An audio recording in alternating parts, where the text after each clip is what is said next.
All right, it looks like we're ready to get started. Can everyone hear me pretty well? All right, so I'm the moderator for the session. My name is Catherine Koning. I work at Franklin Pierce. And I'm very pleased to introduce our first speaker. Matt Kelly is the Cheshire County Forester for UNH Cooperative Extension. He also serves as the state lead for the Securing Northeast Forest Carbon Program. Matt earned his Master of Science and his PhD degrees in Forest Resources Management from SUNY ESF. Prior to his current position, he served on the faculty of Michigan Technological University, where he taught courses in forestry and natural resources management and conducted research on various forestry-related topics. And today he's going to be talking to us about forest carbon and resilience in Cheshire County. Take it away. Great. Thank you for that. Thanks everyone for being here. So I have a lot to cover in a little bit of time, so I'm just going to kind of dive into it. But my talk is going to focus on forest carbon and climate change resiliency. We're going to talk about some sort of broad concepts and then dive into some Forest Service inventory data, looking at kind of what's happening in the landscape of Cheshire County.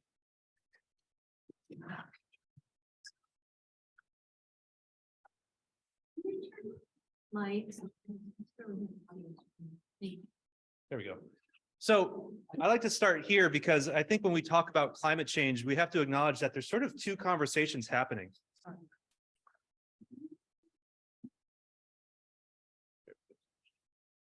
There we go. And they're really two conversations that I think are sort of two sides of the same coin. The first, which I think gets a lot of attention, is around how do forests help us mitigate the impacts of climate change through the magic of photosynthesis. Trees remove CO2 from the atmosphere. CO2 is a potent greenhouse gas, and it stores that carbon for long periods of time in various pools in the forest ecosystem. And that's really important because climate change is obviously an important issue. At the same time, we need to think and acknowledge that forests are being impacted sometimes very negatively by the effects of climate change. So we're looking for forests to provide this service of sequestering and storing carbon. At the same time, they're sort of hampered in their ability to do that by these negative effects of climate change. So we need to think about both those things when we're talking about forests and climate change. So what are some of the impacts that we can expect to happen or that are already happening?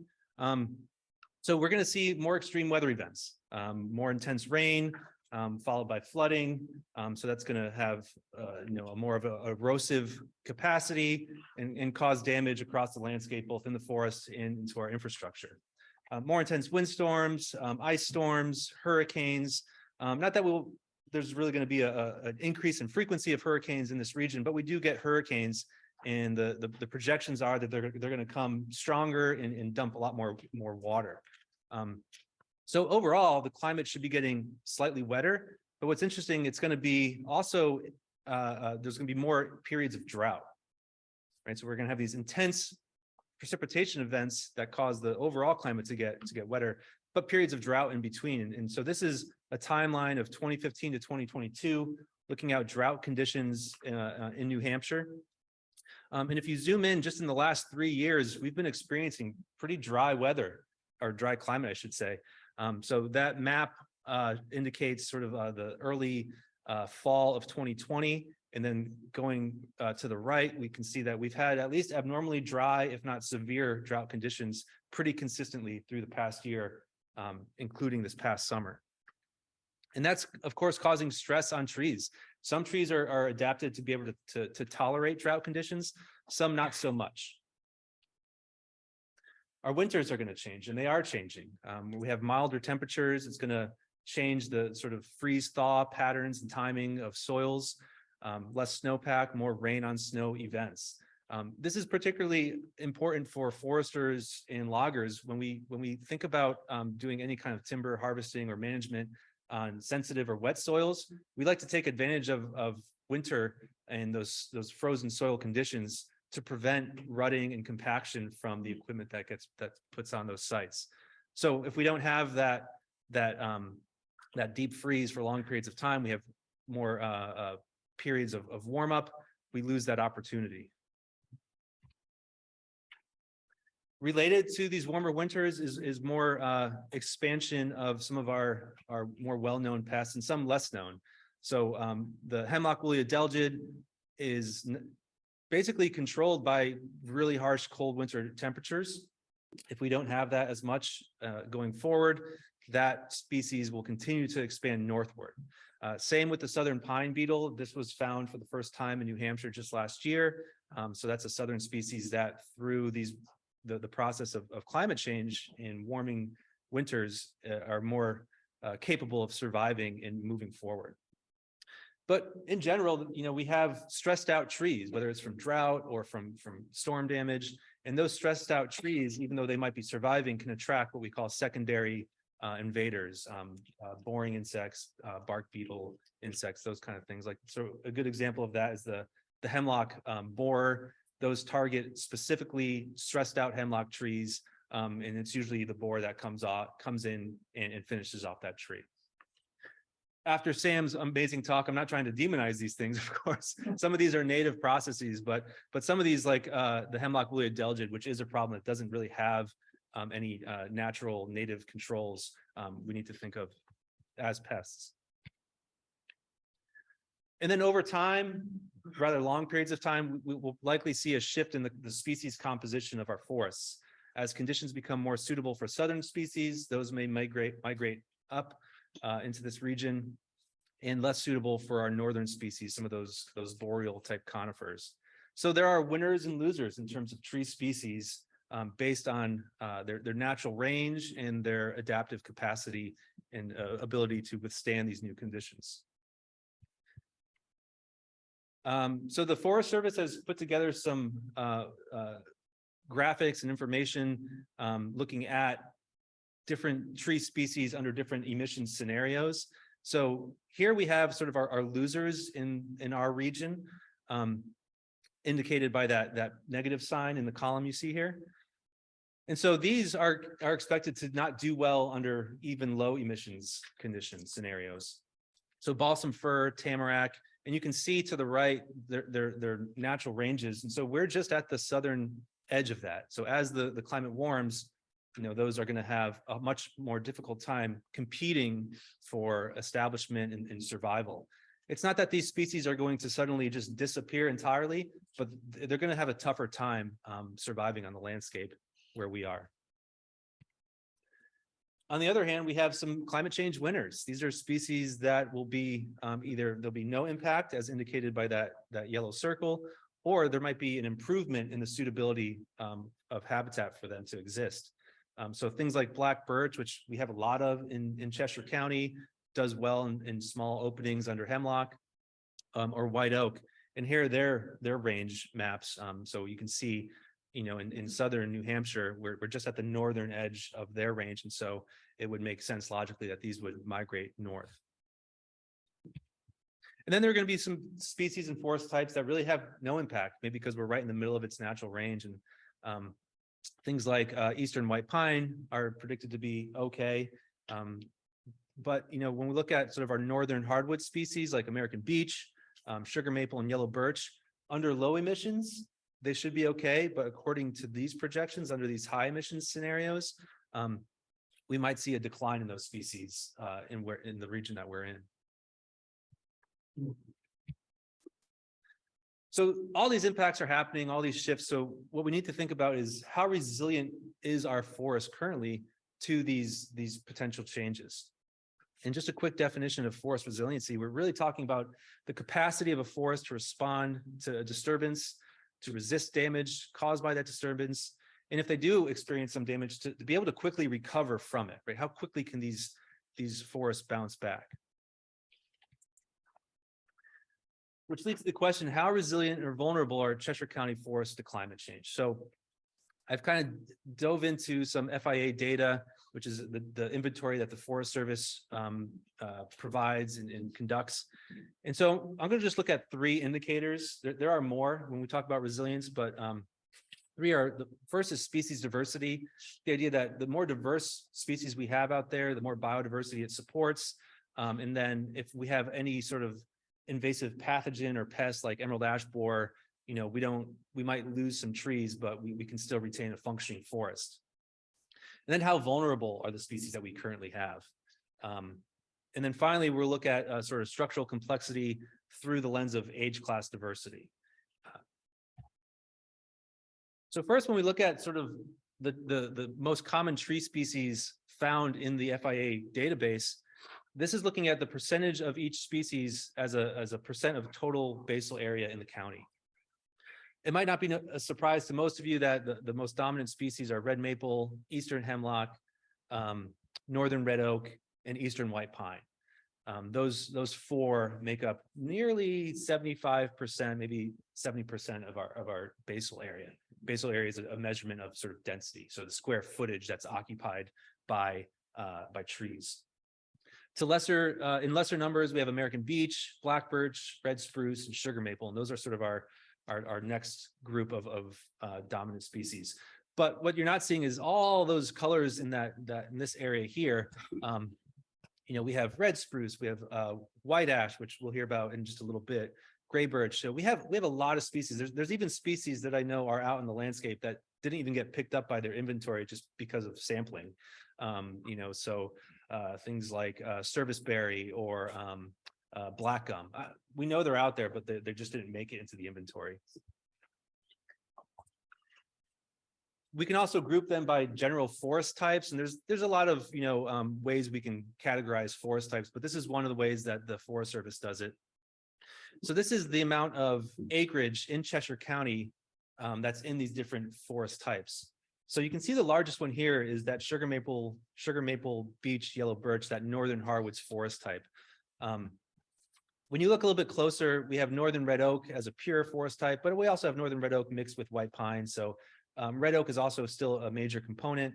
So I don't really, there's probably some error in this, and I would think that maybe the white pine and red oak might be a larger component, but again, it's based on sampling design. But this is the information that the Forest Service provides. So if we're thinking about species diversity as a measurement of resiliency, I'd say we're doing pretty good. We're sort of at the intersection of our northern species, southern species. We have some species that are going to be okay. So I'm giving it my green thumbs up.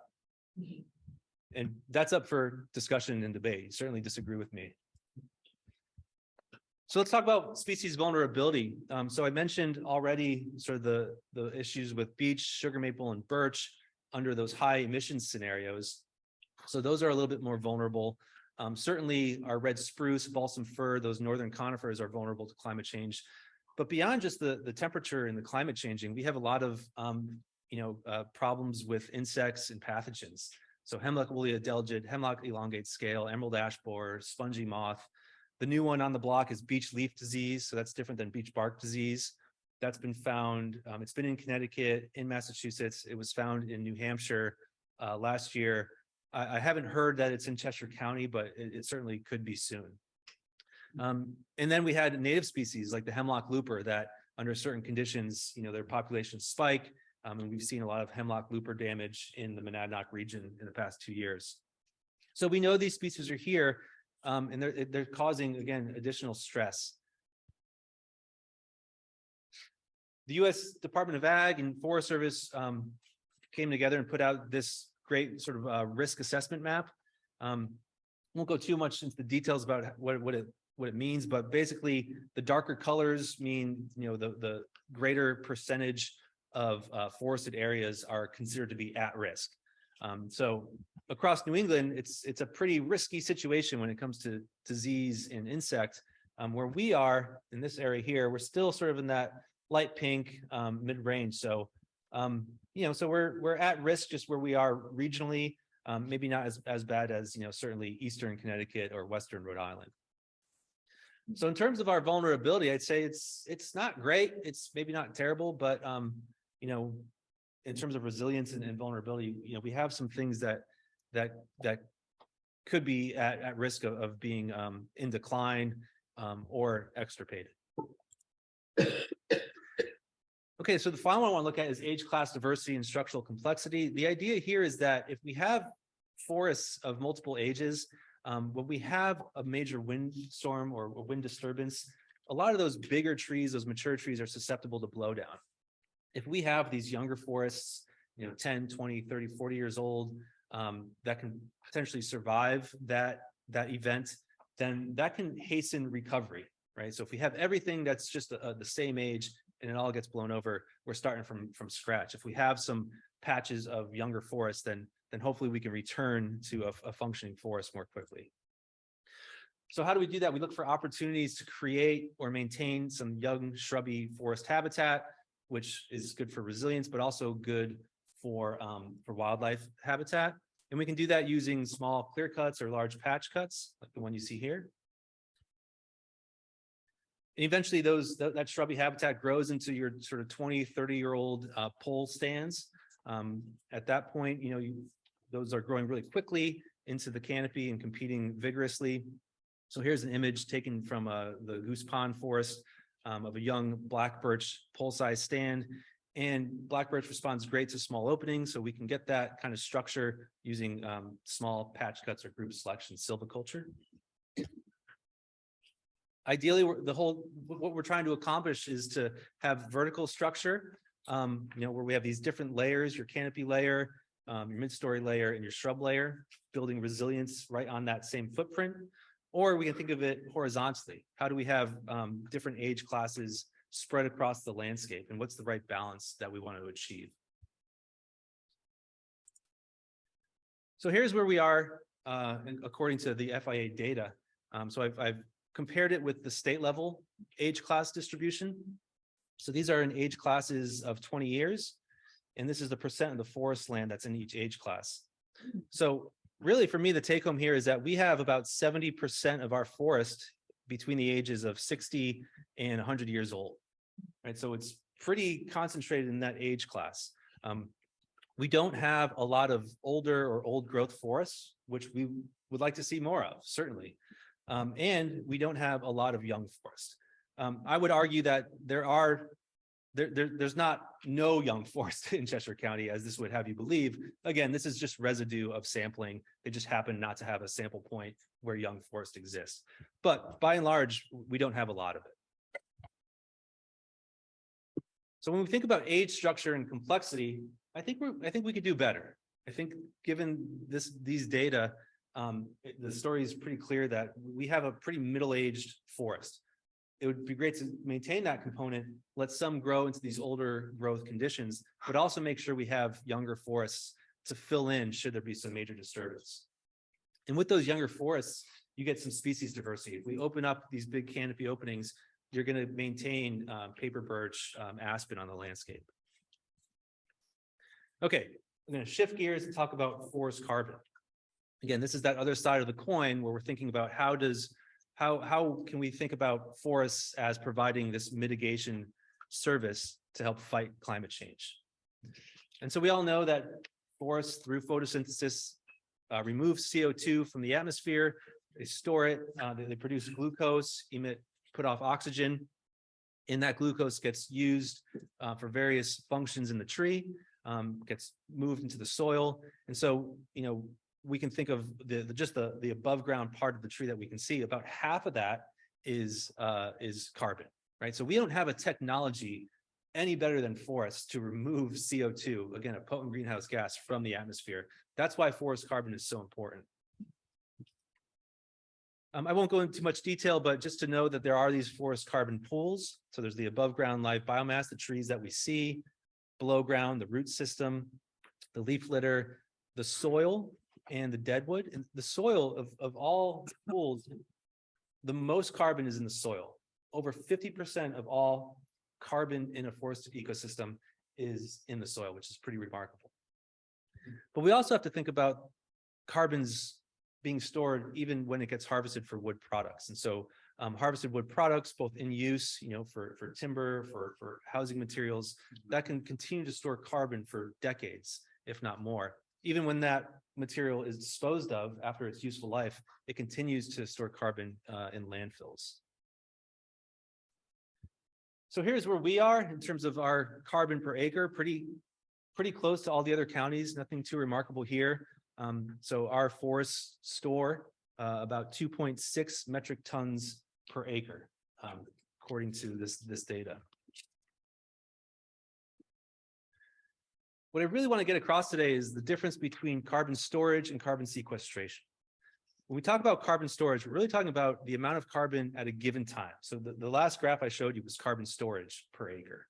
When we talk about carbon sequestration, it's really the rate at which CO2 is removed from the atmosphere and stored into the forest, right? So instead of it being for carbon storage, metric tons of CO2 equivalent per acre, carbon sequestration is metric tons of CO2 equivalent per acre per year. And why that's important is because those two things, storage and sequestration, are maximized at different ages of that forest or the different stages of development, right? So, thanks. We maximize storage in our older growth mature forests, which is really important because carbon in trees is not carbon in the atmosphere. We want to keep it in trees or out of the atmosphere as much as possible. We maximize sequestration in this this portion of stand development between age 30 and 60, maybe 70 years, where there's a lot of trees, a higher density of trees, and they're growing really quickly because they're in high competition with each other. In these older growth forests, we have fewer trees because some trees die off through competition, right? So we want to think about maximizing sequestration, but also maximizing storage. It would be great if these two things happened at the same time. I wish they did. It would make life so much simpler, but they don't. And the science is pretty clear on that. So here's what carbon storage looks like in New Hampshire. This is from data across New Hampshire, not just Cheshire County, right? So as the stand ages, we have more carbon per acre. Trees are bigger, there's more material out in the woods. But if you look at forest growth, you know, it peaks here at between 30 and 40 years old. Now there's some anomaly going on here where there seems to be some fast growth at older ages. I looked into that a little bit. There was only about 3 data points to support some of these as opposed to hundreds or thousands. So there might be some weird things going on there, but I don't dismiss it. I was going to just leave it out and tell you the story that things always go down, but this is what the data say, so I'm going to leave it in.